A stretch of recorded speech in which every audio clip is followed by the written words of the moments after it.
That's when I really got introduced to emergency management and ICS and the role of emergency managers, and I really liked it, and it was hook, line, and sinker. I was sold. Slowly moved into CERT, Community Emergency Response Team training, and became the coordinator and started doing a lot of public speaking and outreach.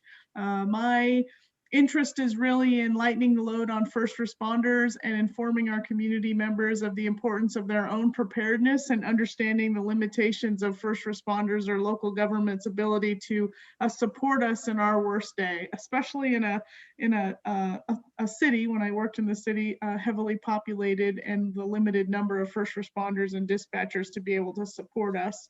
I actually live in the rural community, so I live within Lane County, and the opportunity arose to apply for the county position as the emergency manager, and I felt that there were some additional opportunities for me to prepare our county and cities and community members at a much larger scale. This was before I heard the keywords, Lane County's the size of Puerto Rico. It runs from sea to summit. The population is over 370,000 people, and we are teetering to be the second largest county in the state. So I was like, what did I do? But I'm having a great time, and I'm learning a lot.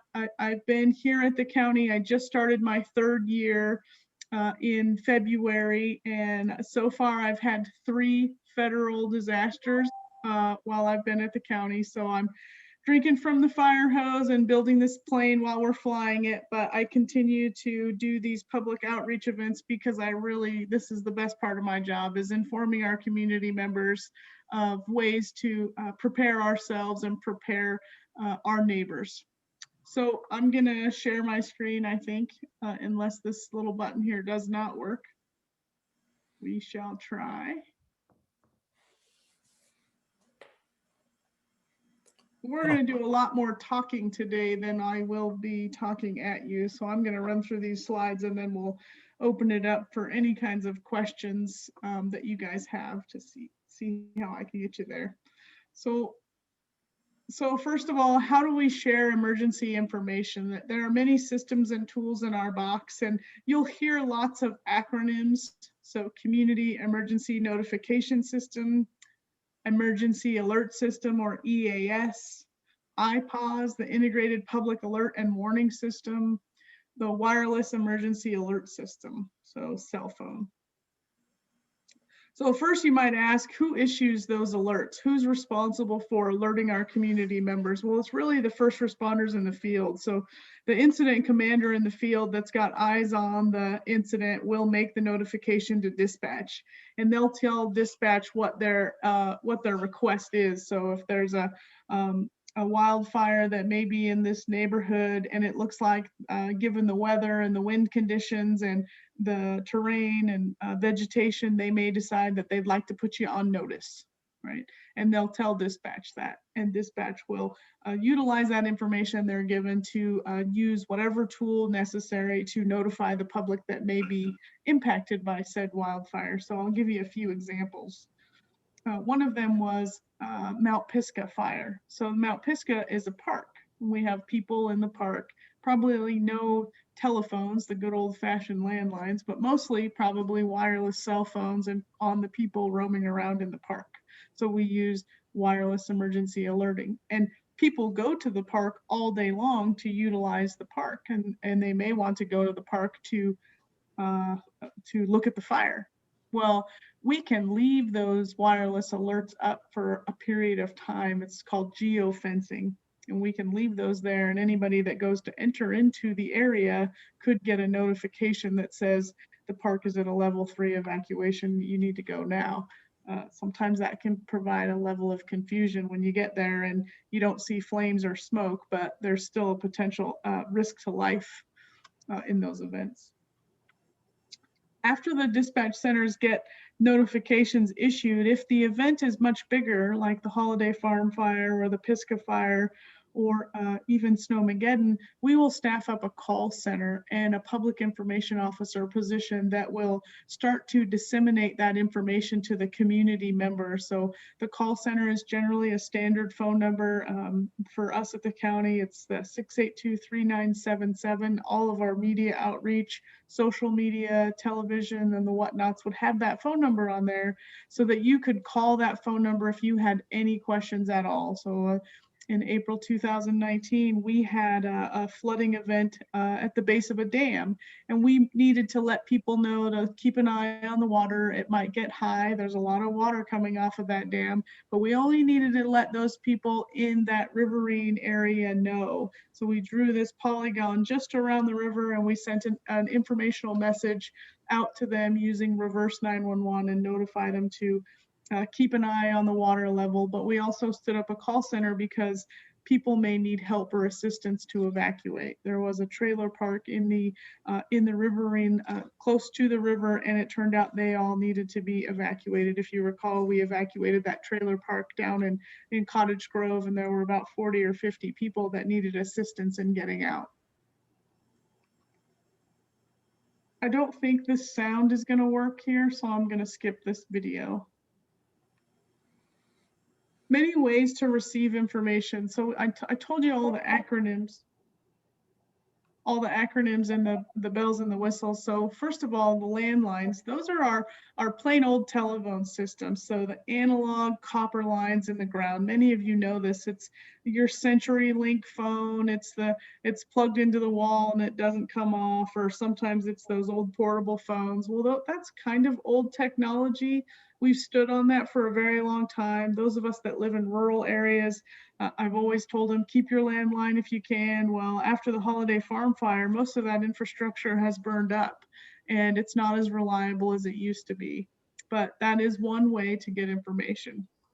Other ways to get information would be your cell phone. So you can sign up for public alerts, and I'll show you a website to do that. You can text your zip code to this number here, this 38276 number, and it will automatically subscribe you.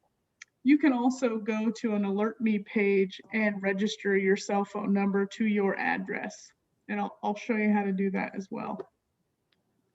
That's the public sign up piece where you as a person go and register. So for example, my sister-in-law moved here from California and she bought a house in South Hills, but she still has her cell phone number with an 818 Los Angeles phone number. So she can text that 38276 number her zip code, and now she's registered to get alerts for her zip code.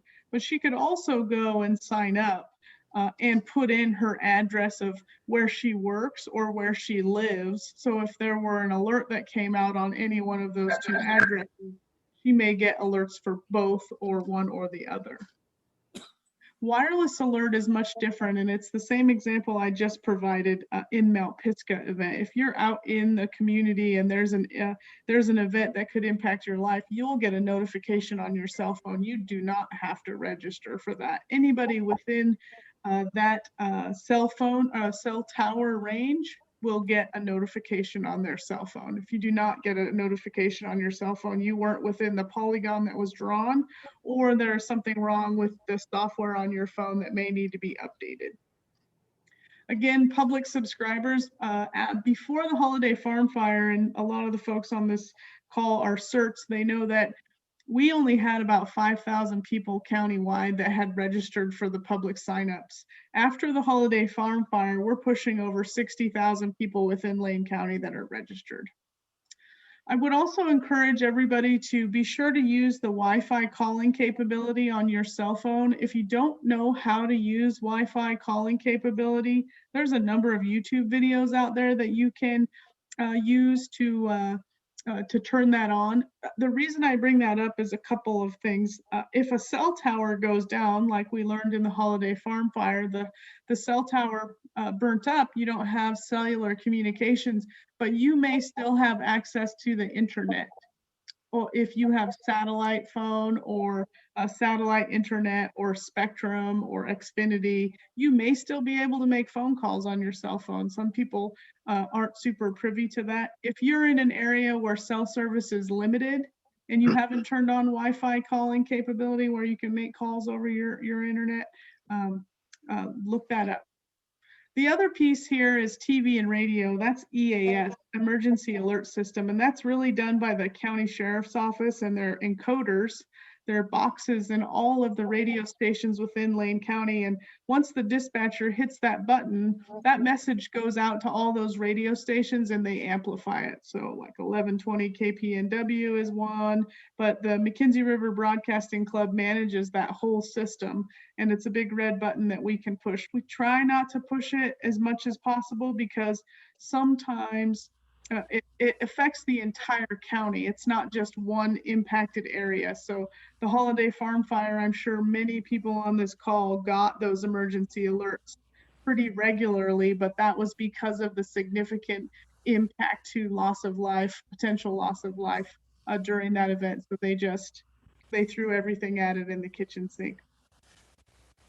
I would say most of all and most important is to know your neighbors, to have those relationships. So if something bad does happen, you're checking on each other. Hey, did you get that alert? Hey, did your phone make that noise? Did you hear that on the radio? One of my neighbors is hard of hearing, and when we were evacuated, the neighbor had to climb through her window and wake her up in the middle of the night and tell her we were being evacuated. So she basically saved her life getting her out of there. And I heard that throughout the Holiday Farm Fire area and down the 126 corridor was if it weren't for my neighbor, because the power went out around 8 o'clock. And as the fire moved down the corridor further down, people just went to bed, right? They didn't expect that the fire was going to come their way. So they turned off their cell phone to save their battery power, and they just went to bed, and they heard law enforcement sirens going up and down the road, and they weren't sure what was going on. And they woke up and looked out the window and saw the fire, and they got up and left with the clothes on their back, right? So where can you get current and accurate information about the incident? It's extremely important. Not everybody uses social media. We at the county level are really using Facebook, Instagram, and Twitter. We also issue media releases. We do coordination calls or briefings. So we're doing live public meetings on Facebook a lot, especially for the Holiday Farm Fire survivors. It's always a great way to learn and gather information. I don't know if the fire teams during the Holiday Farm Fire were posting their briefings on the Facebook pages for the public to watch, but that's also a way to get up-to-date current information and know your source. So trust, build those sources that you can trust. Watching fires around the state, other emergencies or events, and building your list of trusted sources is huge. This is a link to the County Emergency Alert Me page. We'll see if it pops up here.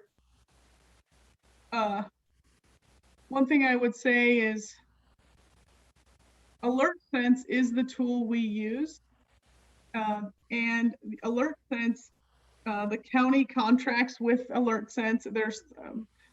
There's a new system that's coming on board statewide, and it's called or Alert, so or Alert Oregon or something like that. And the county currently is not subscribed to that system because we've had AlertSense since 2012 here in Lane County, and I posed the question to dispatchers and first responders, and they really like the tool we have right now, and they don't want to rock the bus, right? Why change a system if it's not broken? So they all agreed to continue to pay for the system we have for now, because the environment is so volatile. They want to just keep the system we know how to use and not rock the boat, and I supported the plans. So that's why when you look around the state and you see others signing on to that or alert, we talked about it, and we may in the future. It's free, and our partners in Lane County decided to continue to pay for this contract because we're used to it, we know it, don't change it. And so I think you can all see this website. Is that right, Dawn? You want to give me a head nod there? You can see my, yeah, thank you. So on this page, you'll notice there's a nice little video here that our PIO put together. It's been all over social media. If you haven't seen it, take some time and check it out. It also goes into great detail about everything I just told you, the difference between reverse 911, which is the landlines, EAS, and these are links to the FEMA webpage, and FCC for additional information, including WEA, Wireless Emergency Alerting. And then over here on the far right, you'll see the AlertSense sign up. Here's the zip code. Text your zip code to this number information. I would like to sign up. So this is where you can tie your address to your cell phone or your home, your work or home. You can modify your existing preference, or you can unsubscribe. And if you have questions or you get stuck, you can hit help@alertsense.com. This is countywide. So City of Eugene, City of Springfield, Cottage Grove, there are a number of partners that are using this. And the best part about this system is we use it for internal alerting as well. So dispatch uses it for backfill and overtime. Search and rescue uses it to notify their volunteers. We're using it for COAD, community organizations, active in disaster. So all those faith-based and nonprofit organizations, we have a sign up in here where they can alert one another if there's a need.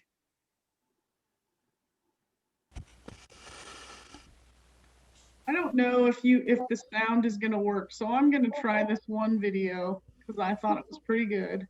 If the sound doesn't work, then I'll stop. I can get it over here. Not want to be nice. It should work.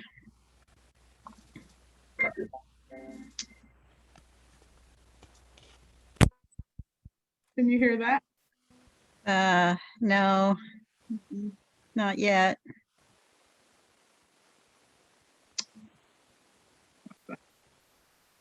Huh. No, we're not getting audio. You can check your audio over on the bottom part. There's a little audio thing that you can turn it up. Well, it's because it's the speakers on my computer and I can't get it to go through the system, the tool. But there's a video out on the YouTube that talks about each alert. And it also talks about the tones that you get for those TV and radio, how it goes, wah, wah, wah, wee, wee, wee. And it explains what those tones are and why they are there. So it's a pretty good video. It's only like 3 minutes. Somebody asked me to talk about the federal test that's coming up on August 11th at 2:20 p.m. So that test is really done at the national level, and that's the president's ability to make a notification to the entire country within 10 minutes. That's using a system called IPAWS, Integrated Public Alert and Warning System, and I lovingly refer to that as throwing everything at it, including the kitchen sink, to make sure everybody is in the know. So just know that that test is coming up. They're continuing to test that because it continues to evolve over time. As you all know, technology is getting better and better, and we are moving to new systems, and they're continuing to fix these things, but we can't fix if we don't know it's broken. So we, if you recall, in 2019, the wireless alerting for flooding, we had done an alert and people over on the other side of county were getting it. And it's because there was some reflective issues in that the tower was reflecting those messages to other individuals outside of the area. They've since fixed that issue, and now we're able to get more specific in these polygons that we're drawing around impacted communities. So this will be another test of that system to see where they're making those improvements. The next thing I would say is local testing at fire district levels. I don't know what Eugene Springfield Fire's plans are, but McKenzie Fire and Mohawk Fire have tested their alerting system within their areas, and we'll continue to start moving in that direction with all these other rural fire districts as the months wane on. And that would be reverse 911, so the landlines, potentially WIA, and then the media piece. So we're, again, building the plane while we're flying it. And let's see, so resources are coming. So again, Lane County Emergency Management's webpage is getting better and better. I have a PIO that's helping me get some of this stuff together. And we have made a brochure. Not gonna try to come up. If you can see my video. Can you everybody see me too? So we've made this little video here, and I'm sorry. Here. We've made a brochure for everybody. This is posted on our website, and this really talks about what level 1, level 2, and level 3 is. And then it goes into greater detail about getting ready. So what does it mean at a level 1? Inside your house, outside your house, animals, neighbors, or level 2. So again, this is posted on our website. And then there's another link here that may or may not work. Oh, it's gonna work. That link is in the registration information too, and the Zoom link. The link to that was Thank there. you. And so then here is the, are you ready to evacuate, an evacuation guide? And then further down, you'll see more about level 1, level 2, level 3. Our message has generally been, it's important to, at a level 1, make a plan, get ready. What are you taking with you? Where are you gonna go? And if you're a vulnerable population or in a wheelchair, you're in an RV, making plans to mobilize is extremely important. In a level 2, you should be either getting on the road or packing up your stuff. That's what these all here do, is they explain each step you should take, where to monitor information. Human nature in disasters or events, emergency events, is to start to mill and look for information to validate what you're hearing. That's human nature. You want to do that before you take action. So if you already have these systems in place on how do I validate what I'm being told, you're going to move that much faster to get out of harm's way. I strongly encourage folks to not wait until the last minute. You don't know if resources are going to come to evacuate you at a level 3, and you may or may not get a level 3 go now. We can only see and do so much with the limited resources we have. That's the royal we. First responders, not me. I won't be knocking on your door. But these are things that are extremely important to take action for yourself. They started coming out with this 6P model. So think of it as 6 Ps: person, people, pet, papers, pictures, plastic, personal, computer, prescriptions. I had to evacuate myself from the Holiday Farm fire. And like I said before, I'm an emergency manager practicing, but I'm also part of the CERT program. And I've always had a bag full of clothes and gear. And that was all I had with me when I did leave the Holiday Farm fire area. And I had a couple pairs of pants, a toothbrush, one shirt. I didn't have a comb. I had zero money. That was a lesson learned for me.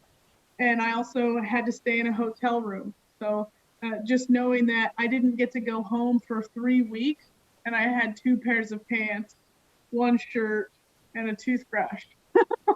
So just think about, if you don't ever get to go back, if you lose your home, what could you not live without? Those are the things you need to really go through in your mind. What can't be replaced? These are other websites and resources that I just wanted to share with you, because I think there's extreme value in making sure everybody has a understanding of what's out there for you to be more informed. This one here, the Public Utility Commission is really starting to push hard on those public safety power shutoff protocols for investor-owned utilities. For those of you that don't know, there is a temporary rule in place for those investor-owned utilities that's good through November, at which time the utilities were directed to have a permanent rule in place in November. So they're having some subcommittee meetings right now and they're drafting that up. But this website here is a great resource to go look at what is a PSPS, Public Safety Power Shutoff. What does that mean for me as a consumer? The other piece here is the Lane County OR.gov emergency alerts. I showed you that website.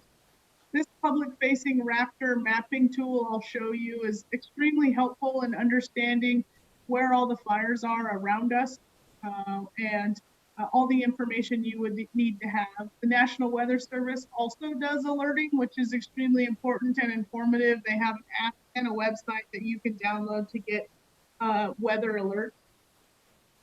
There's a FEMA app and a Pulse Point app, as well as the Red Cross Safe and Well app. You can download that app, and if you need to get in contact with your family and communications are limited, you can log on there and mark yourself safe and well. So in the Holiday Farm Fire, we had started with a list of over 200 people missing and unaccounted for that we had to painstakingly go through over the course of 3 or 4 days until search and rescue and law enforcement were able to find everybody except one person. So I'll show you these websites here. So this one, these are my patients' tools, right? These are how I get a better understanding of information. You can see the link here, alertwildfire.oregon or .org/Oregon. Governor Brown's initiative in that Shake Alert, maybe it was Kitzhopper, the Shake Alert program, and giving University of Oregon money and University of Washington to get more information out there available to us.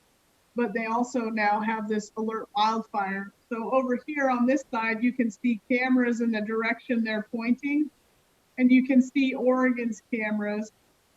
So here are the cameras around Lane County, and you can click on one of these and it'll bring it up over here. So if there were a wildfire, you can get a better understanding of where's the fire, what's it looking like, and the like. So this is a great tool. These cameras I can control, first responders can control. We have access to them through that. We have administrative rights, so we can direct them. But the general public, you can look at these too. The other one is this Raptor tool. Let's see if it comes up. So you can Google it, Raptor, R-A-P-T-O-R. I think I might have put the link on the slide, but you can see the fires here. So this is the Jack Fire. You can see where who's in charge and get additional information about the Jack Fire. But you can see the weather patterns and so on and so forth. There's another one up here I wanted to show you, but I don't see it. So those are some great resources that I use. And then the weather is super helpful too. These are all ArcGIS tools where you can look at information. You can look at the wind patterns. You can look at the flood reservoir levels. This one might be my friend, it might not.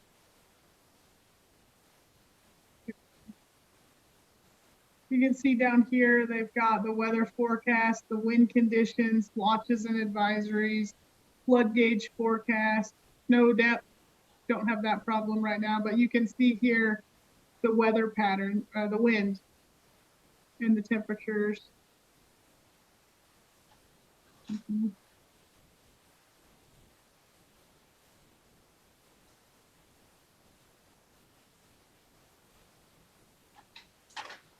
So that's the end of my presentation, with the exception of I have just a few more things I wanted to show you. That this is the Community Wildfire Protection Plan. This is another one of those duties as assigned when I got on board here at Lane County. You can Google this, Lane County Community Wildfire Protection Plan. This really goes through many areas in Lane County and identifies the risk. And then it also identifies mitigation action items that we could take in order to reduce our risk to wildfire here within Lane County.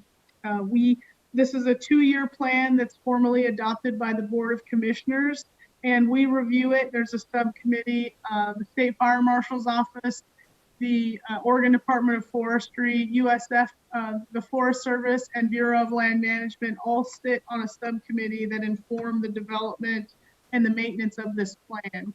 So it's extremely helpful. It's about, the one before this was about 10 years old. That's probably why you have not heard about this plan, but it's on my to-do list, keeping it alive. So I'm continuing to do that here with the resources that I have. And so I will turn it over to Dawn and Thea to facilitate questions. Thank you very much. Dawn, are you seeing any, we didn't announce that you could put questions in the chat, so it may just be raising a hand and getting called on.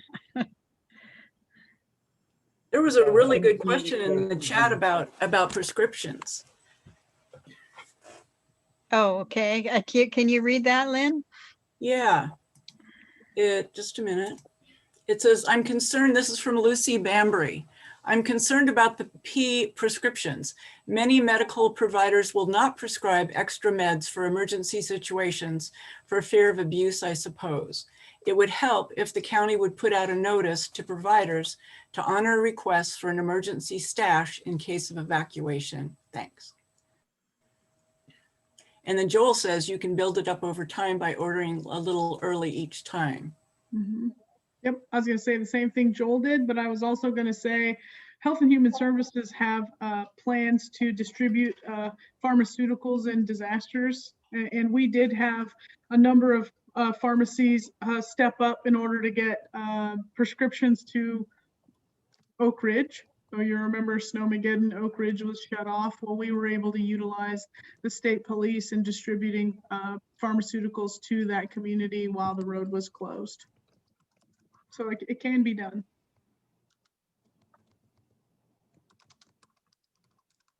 Absolutely, I can email this presentation to Thea and Dawn for distribution to the group.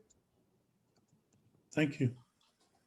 I'm typing that the recording will also be available when it's made into a YouTube. That usually the intent is to email that link to all the registrants. We did have over 70, I think 75 register, and it's usually about half that end up attending. So there was all those people were interested and still are. And that was a very fast presentation. I'm going to have to listen to that several times. A lot of good information there. And are you talking about sending us your PowerPoint? Is that? Yeah, I'd be happy to. Oh, okay. That would be great. I think we had questions from Thomas Bruno and Ed Farron raise their hands. And this is Randy Prince talking, and I'm Thia Bell with the steering committee of Don Metheny, Randy, and Thia for ENPN. Yeah, Randy, why don't you go ahead and read those? Or I was just saying Thomas Bruno had his hand up. oh, okay. I was going to say in the chat, by getting copies of all this stuff, it's hard to write it that fast. Excellent briefing, and I think it's important to get this out to our neighbors. Thank you very much. Good idea. I have a question just to be sure. The only one that is does not require opting in of the alert systems is the reverse 911 to landlines. Is that correct at this time? That's correct. Yep, we subscribe to that information from the providers. So CenturyLink, they call it E911 data. So we pay for that on a quarterly basis, and it's uploaded into the system automatically. Well, that sounds very useful for us in the neighborhoods to perhaps start keeping track of who does have a landline that could be informed. A couple of things that I'd like a comment on about whether that reverse 911 would be activated. So you asked a lot of questions there, Randy, so I'm going to go down the list. And what I would say is, if I understand correctly, Shake Alert is here. So Shake Alert does work in the state of Oregon, and it will notify our public of a potential earthquake or an earthquake once those P waves hit. So that does exist. The other question you asked was about red flag days. And yes, if you recall, in the Holiday Farm Fire, I received a briefing from the state and the National Weather Service, along with the rest of the county emergency managers statewide, about 1 or 2 o'clock that day on Labor Day, and they expressed extreme concern about the fire conditions being unprecedented and the impacts could be severe. And I turned around and I briefed all of my partners, so the public information, law enforcement, the fire defense board chief, and we had a conversation about what we should be considering and asked, could we issue an emergency alert? So that's that TV and radio. And they said, yes, it was a life safety issue. So you all should have gotten some sort of red flag warning on either your TV or your radio, maybe on your cell phone. That we were experiencing extreme weather conditions and to take protective measure. Would we do that again? I do believe so. I do believe that the fire defense board chief would support that. We were able to get people to take protective measure for themselves. They packed a bag, they made a plan, they watched out the window, and a number of people to this day continue to come to me and thank me that we made those decisions. We did not hesitate to push that big red button. So yeah, I think we will continue to have those conversations into the future. Your next question was, how are we sitting on notifications for flooding?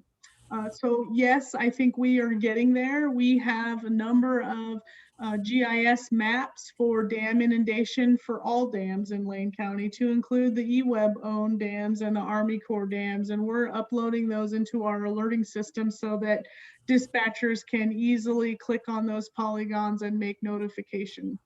So we're getting there in my free time. Not right now. What free time?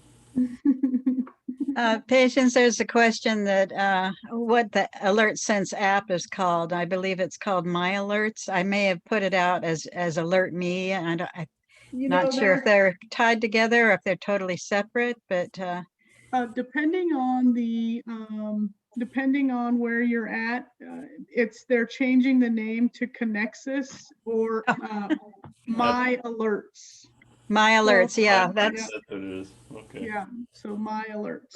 that's what it is on Android. So they haven't changed it yet, but yeah, Mhm. My Alerts. Okay, that's very helpful.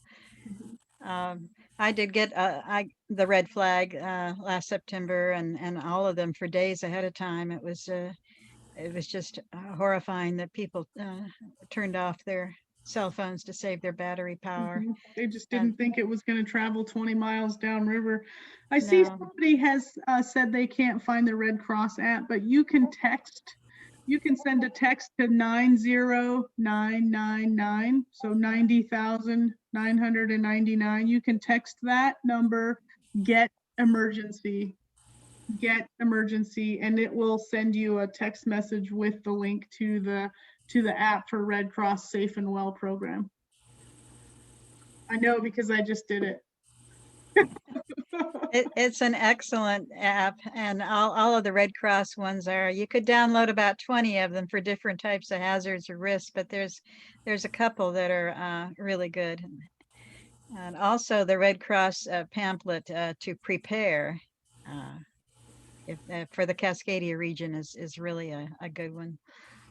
I'm curious how the test exercise went in McKenzie Valley and Mohawk that you held. Was that last week? So I didn't actually participate in that. I was on vacation. Well, good for you.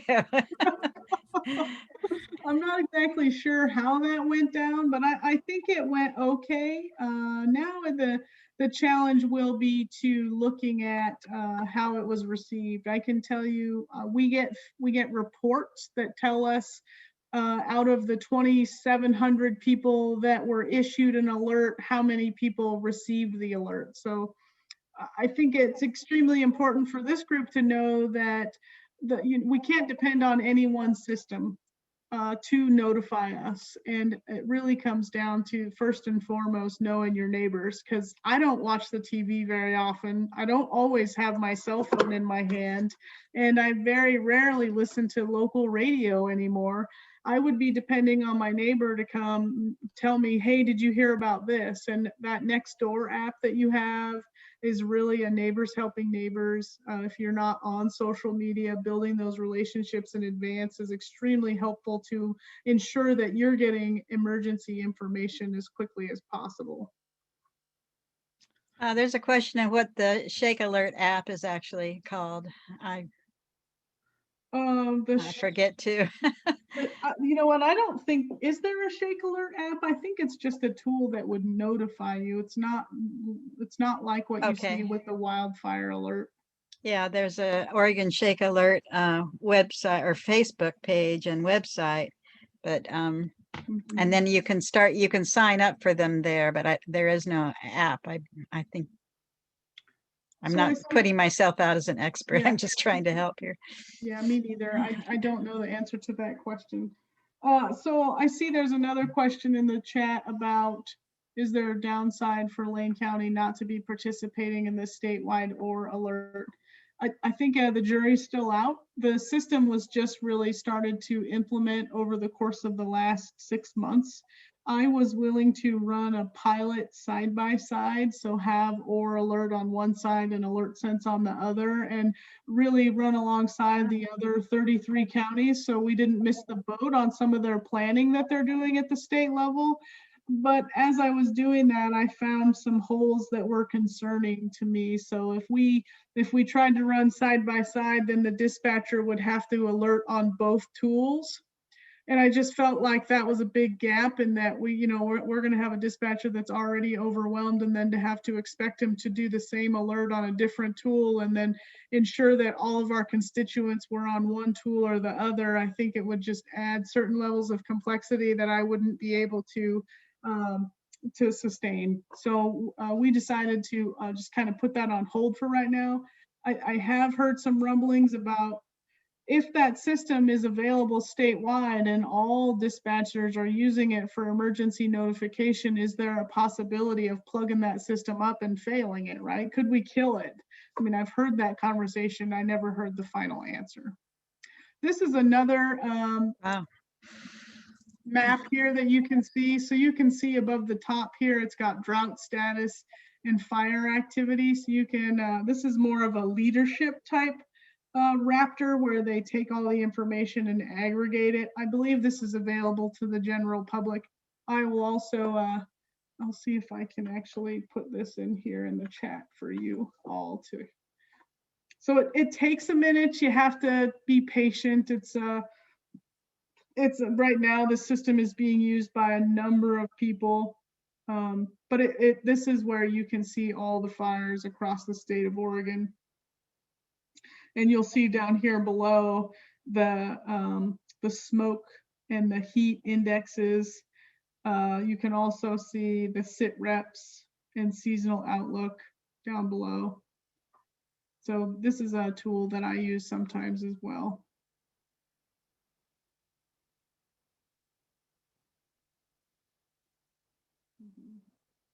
See the fire here?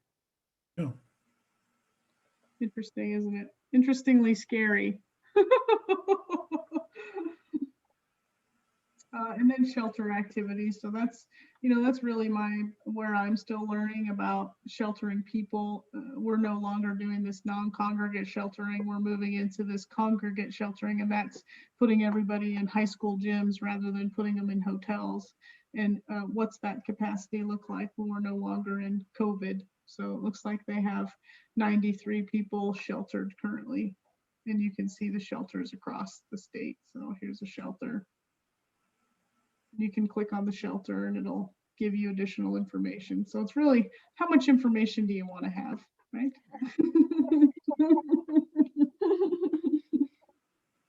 I've been going to NC Web. It's really fast and quick and a really good source on fire activity. And Yeah, it's good.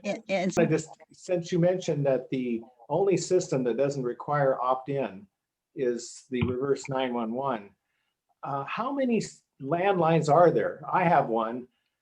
I suppose a lot of rural residents do because cell coverage in some areas is not universal like it is in the city, but what fraction of people still have a landline to be notified without them actually having to proactively sign up for alerts? So I frequently refer to this as aging infrastructure, and there are not a lot of people that have landlines anymore. There's up on McKenzie, there are I think at the inception of the fire, there were 1,500 people with landlines, and after the fire and the landlines burning up, there's less than 150 people that have landlines. I no longer have a landline. Yeah.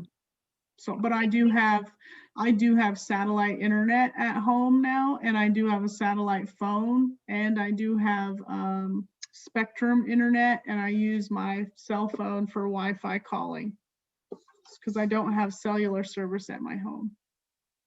Lena Houston has a question. Hi. Yeah, just a comment about the landlines as well. I still have the wiring for my landline, and I'd had that for years, and I still have my landline number. But several years ago, that was included in my Xfinity package. And what I've come to realize is that's not actually a landline anymore. It runs through the internet. So even though I have my old landline number, it's basically just a fax line for me. And so I don't think we'll be getting the reverse 911. It's still technically the internet. Yep. It's still technically the internet, even though it's a really old phone. Yeah, I kept my landline just for emergencies and didn't realize that Comcast cuts them off. They actually cut the wires when they bundle you. So I don't even think there's fax that works on that anymore. It's yeah, it's very disappointing. We kept all of the old rotary phones and all just for emergency, the ones that plug right into the wall. Patience, someone wants to know if you lost your home in the fire. I did not. Thank you for asking. Nope, I still have a home. The rest of my family did lose their homes though, but they're not living with me. They lived in hotels for a while, and now they're all living on their properties in trailers. So I think they're just happy to be home. It's something to be said about just being home and seeing those friendly faces. Have any permits been issued to rebuild an actual house yet? Or yeah, there are homes being built. Yeah. Okay. I haven't been up there. There's 10, maybe 10 homes you can actively watch being built. The Land Management Division is working on a dashboard where you can see the active permits being issued and permits in the queue and where they're at in the stage. So that's kind of exciting too. Yeah, that is.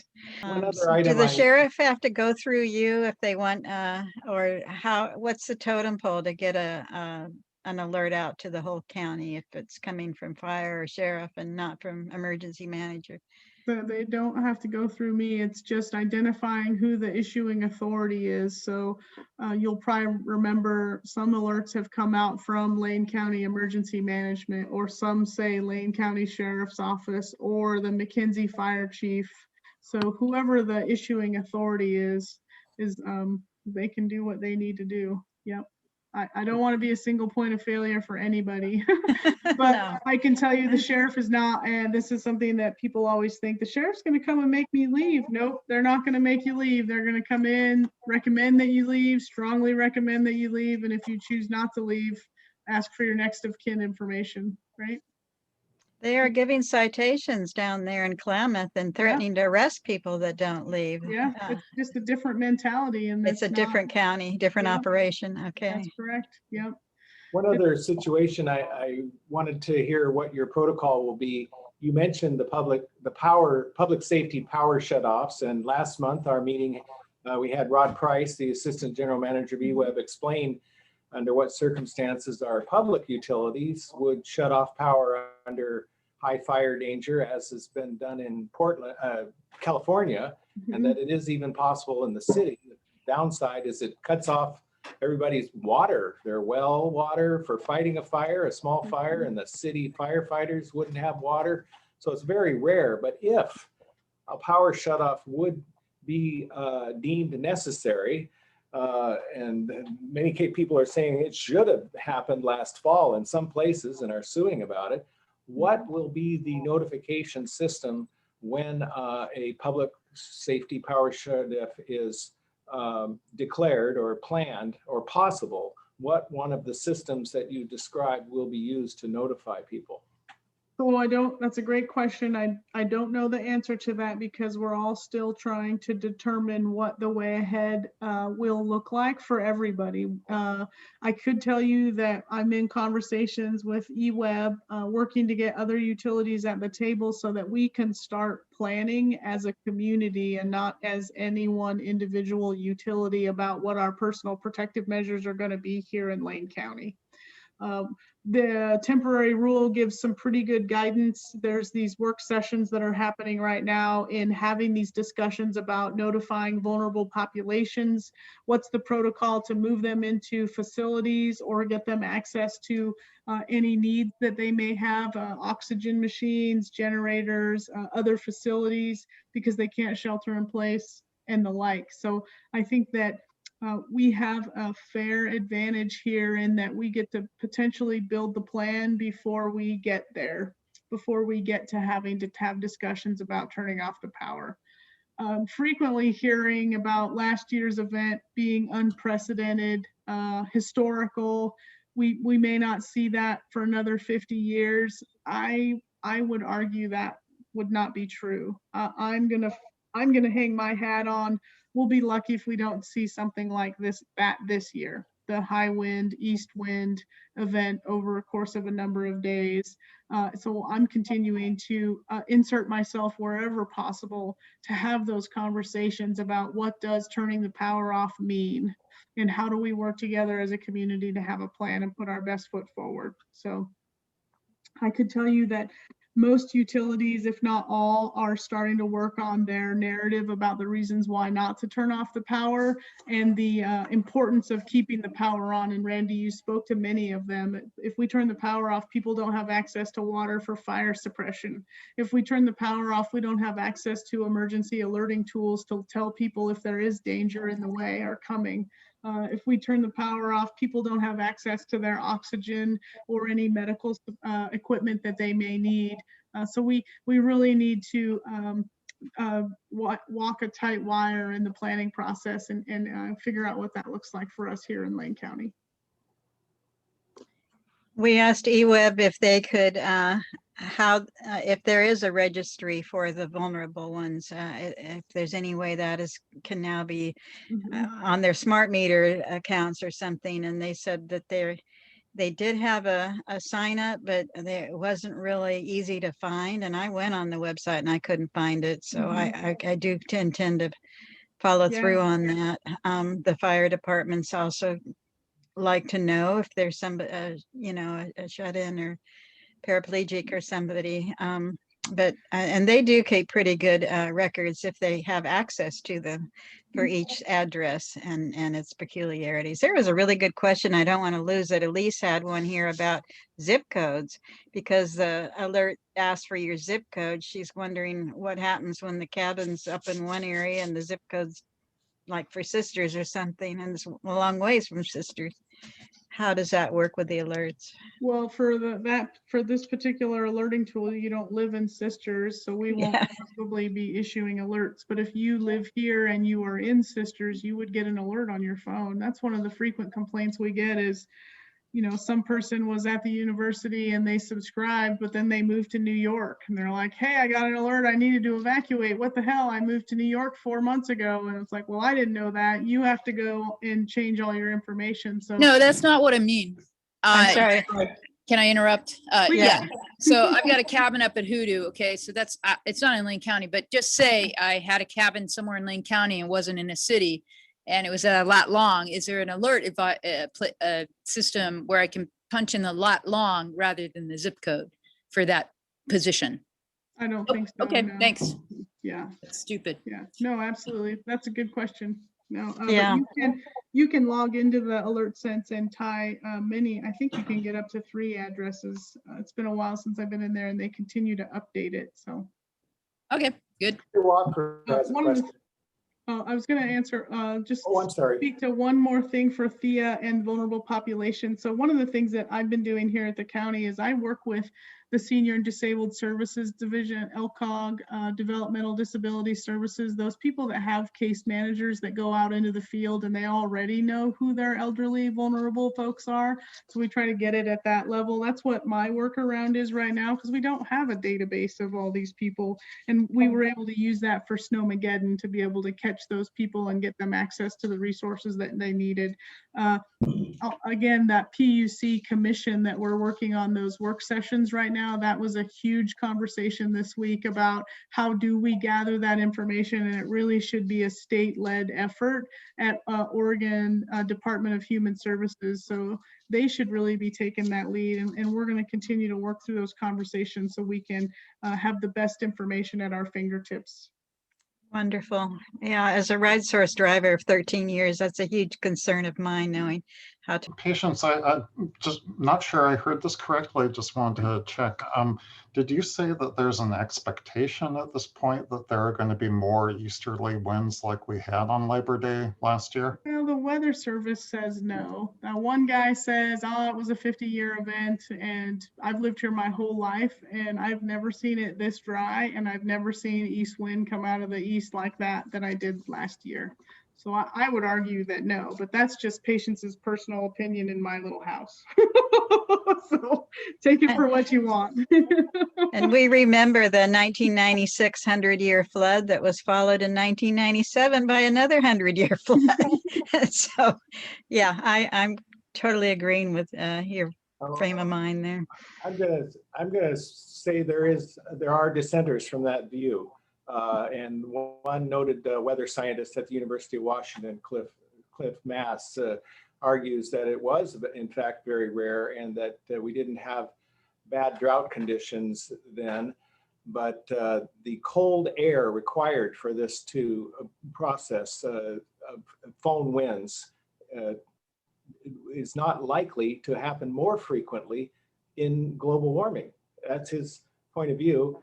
And he argues that we have had them periodically, the Tillamook burn, and that all major fires are due to this, and that it is very infrequent. And he raises this controversial point that it is probably going to become more rare, he thinks, and also points out that when the east wind fires burn, they burn for maybe a day or two, or the winds blow, then maybe for a day or two, and then maybe as likely as not to affect the coast range as the inner area. That's and these are interesting. This paper was written in September last year, and I've been wondering about that. Does global warming mean more east wind, foehn winds coming from the interior due to that cold air racing down slope? He says probably not, but we are having drier weather, drier conditions, and if any do light, and with that strong winds, then we are in trouble because of the fire fuel index.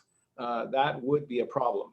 And so it's our hour is up, and we've rung Patience time to the max here. We still have actually a meeting to hold if people want to stay on. We really look forward to getting your PowerPoint and getting all those links that we couldn't quite capture. I was trying to screen save some of them as I went along. Is there anything that you'd like to close with, Patience? I guess I would just say that, you know, it takes a village, and Lane County is a big village. So if each and every one of us can do our part, it can go a long way. So I appreciate you all taking the time to be here tonight and listen to my presentation. While it's not super interesting to everybody, it's still very informative, and you've taken steps in the right direction of your own preparedness for yourself, your family, and your neighbors. And I thank you for the invitation, and if there's anything I can do to help, please feel free to reach out. I put my email in the chat, and stay safe this summer, and I'm looking forward to seeing you guys in the future. Thank you, Patience. Thank you. Thank you very much. Yeah. Thank you, Patience. Bye, everyone. Thank you. Bye. Bye-bye. On Patence's presentation, she did really reveal how much this is something that's in flux, and our input to county, to her and to county commissioners and city people would make a difference. The concerns that we have, and she pointed out that we are very important, knowing your neighbors, because none of these systems are really foolproof for all the potential needs for people to be alerted. And we have a role to play. Just the one thing I realized is that we should probably keep track of who's got those landlines, because one of the systems that is the only one that can alert you that you didn't sign up for, it depends on that. So I think if I have a map your neighborhood meeting, I'll say who's got a landline still, and to kind of keep track of how many people have signed up and how easy it is to sign up. There's just a lot here that can translate into action for those of us working in our neighborhood associations, and also giving feedback to those who are the professional emergency managers about what would help us the most. I've heard that you can still get landlines, get a real landline through AT&T, and that they're the only company that will provide a real landline. I just thought I'd bring that up. Learned a new term tonight as coming from a long telephone family. I never knew POTS stood for what old telephone systems or something. Yeah. Plain That old was a- telephone system. What was it? P, the P Plain stand? old telephone Oh, system. plain old telephone system. A Yeah. POT. Well, we're all guilty of POTS sometimes. Okay. Be nice to know. I'm Thia Bell with Friendly Area Neighbors and with the MPN group. Charlesy, you're next to me. I can see you. Okay, I'm Charles C. Cartwright from the River Road Community Organization. Thank you. I'm Carlos Barrera from the Friendly Area Neighborhood. I'm Randy Prince. I'm in the Amazon neighborhood. Don Metheny, Southeast Neighbors. Elaine Zablocki. Bethel Neighbors. Ed, okay. Elaine? Elaine Zablocki, Southeast Neighbors, but I haven't been very active for the past couple of years. Nice to meet you. I'm Nice to Helen. meet you. Hi from Fairmont. Yay. I'm back. Yay. Matt, Albert, so I'm Matt, KJ7CNL from what am I? River Road Community Organization, Maxwell Road specifically. My name is Leah Murray. I live in the River Road, Santa Clara area, and I actually am on the DNA, the Downtown Neighborhood Association. I'm on the steering committee. And fire awareness is I am the executive director of the Shelton McMurphy Johnson House. Oh. So fire awareness is a very big issue for me after last Saturday. So Yeah, I was worried about you guys. Yeah, right there on the butte with all the fireworks and fires going on. David here. I was David this morning. Now I'm not so sure. Friendly area. OSU has been having all kinds of Zoom meetings and classes about fire. One session was like 8 to 10 weeks, one session a week. Special sessions like yesterday was on fire safe landscaping, stressing the zone systems out around the house like nothing inflammable for 5 feet minimum, including bark mulch. Bark mulch is inflammable. So check OSU. There's all kinds of stuff about, flame resistant plants and the zone system and all these preparations and then during and what to do after. Check OSU. Very good advice. Thank you very much. All those recordings are available now. The Wildfire Wednesday series they put on and other ones. I Yeah. think they're all on YouTube. Yep. Yeah, they are great. Lena, you're still here. I'm Lena. I'm in the friendly area neighborhood. Yay. Anything about emergency alerts you want to add? I think I have all of them. I think so.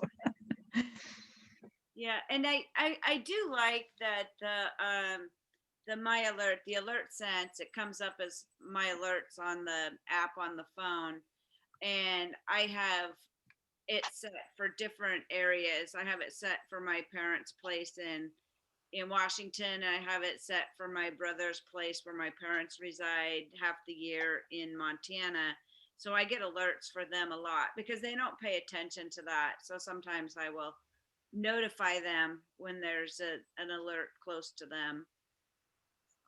Really good point. I wish we'd It's brought that nice up to more. be able to monitor if you have a place in another area and you want to monitor that, it's nice to be able to have that option for more than one address. And actually I put the address in and then it's like a radius. So you put the address in and it gives you like a 30-mile radius or something for alerts. So I find that helpful. Very good point. I was going to say to Elise, sometimes you can just put in a fake address to get that radius, or get a real one that's nearby. They don't really actually connect you to that address totally. For any police thing, it's just the alert. So and then if you can't find out where to do it for another county, you just go to that county name and look up their alert system and then sign up for theirs there. Some of them are on Nexel, some are different systems.